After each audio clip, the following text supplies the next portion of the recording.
Welcome back again. This is Aquarium Hacks by Marcus. I know it's been a little while since I've made a video, but I am very excited to say that my tank have been doing quite well. This is a Lake Tanganyika community mixed tank. As you can see here, I've added some new fish. These are some turquoise rainbow fish. They are definitely going to be beautiful. These fish do get between 4 and 5 inches, and so that is something to think about if you're thinking about adding these fish in. There's an Australian rainbow fish, but if you're thinking about adding these fish in a smaller community Lake Tanganyika tank, that might be something to consider. They at least need, I would say, at least 3 feet of room if you're going to keep maybe 3 or 4 of them. I ordered 4, and they are doing quite well. I just put them in here yesterday evening, and they seem to be doing okay. They're doing great.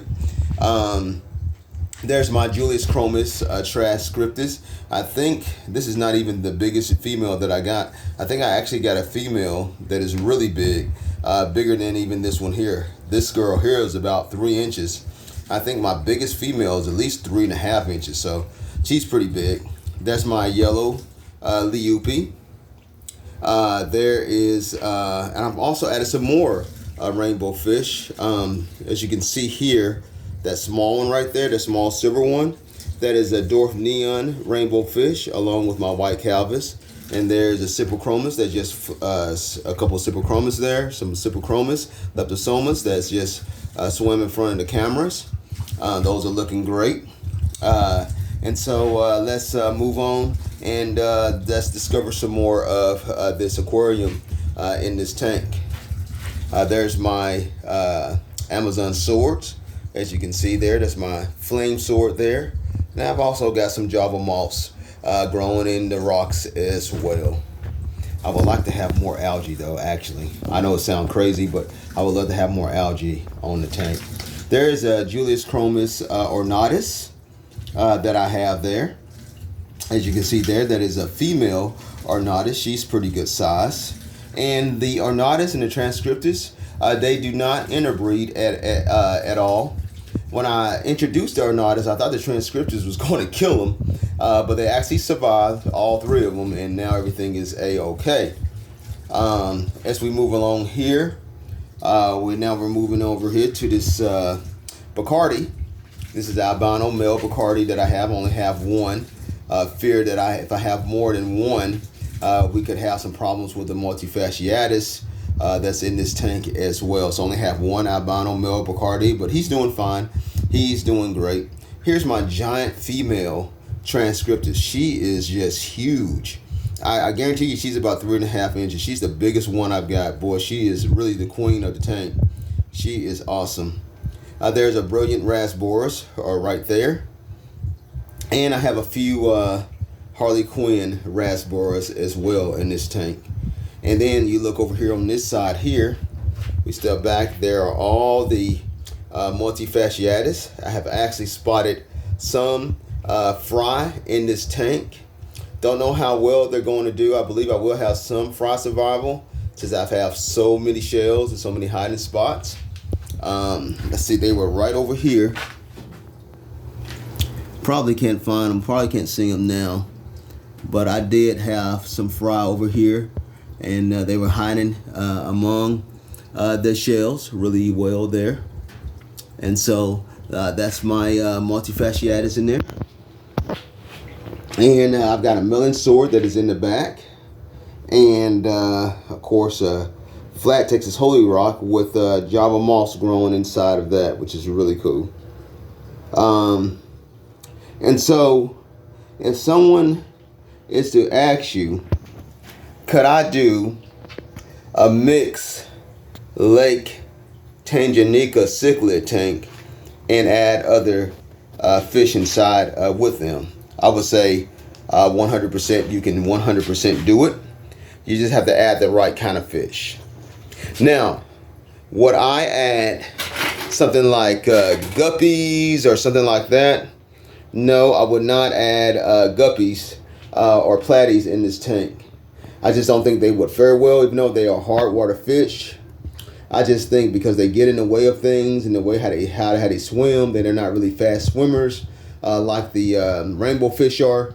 I think that they will just get picked at too much.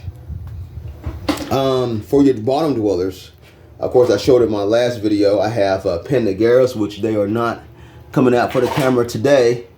But I do have, boy, there's one right there. I do have a couple Pendageras in here. I'm thinking about adding at least a couple more Pendageras. That would be nice to have at least about 4 of them.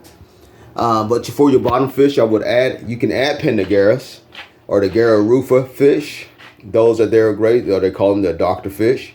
Those are great to have as inhabitants in here. The Synodontis catfish is another great bottom dweller. Bristlenose placos are great to add. You could probably add several different fish as long as they could tolerate the hard water and a little bit of cichlid aggression, and they should be fine. But like I said, I've got the shells over here, and then I have my rocks are over here. And because the way that I've got this tank set up, I have absolutely no problems keeping these fish in these tanks. Matter of fact, I have a pair of Julius Ornatus, Julius Chromis Ornatus, that have actually paired off. They have actually made a little home back here behind this Texas Holy Rock. They have actually paired off. There's the female there, and there's the male back there in the background. There's the male. And so they have actually paired off and made a little home back here behind that rock, which is kind of neat. And so, yeah, you can definitely have a Lake Tanganyika tank with some plants, some shell dwellers, some open water fish, some rock dwellers, and a mixture of other community fish in this tank. And things will get along just great. Look at these two guys here kind of squaring off. And things will work out just fine in this tank, as long as your combinations are right. So yeah, I say go for it.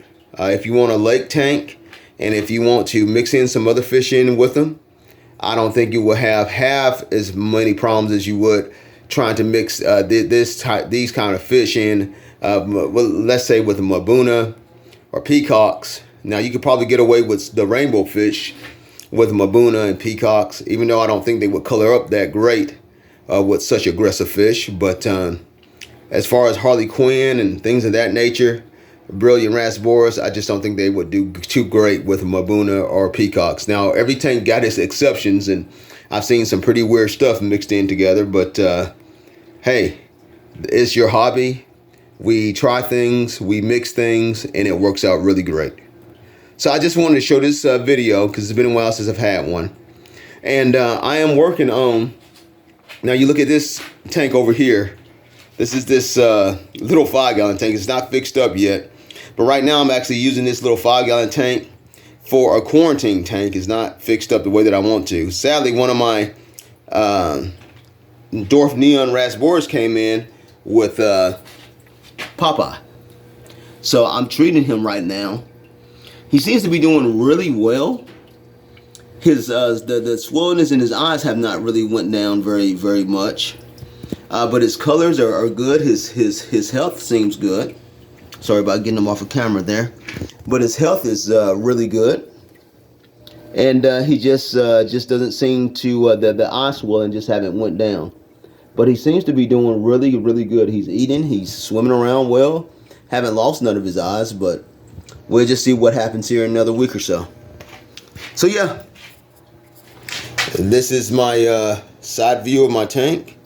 I'm really happy and proud of it. I'm happy to share that with you guys. And so look forward to the next videos.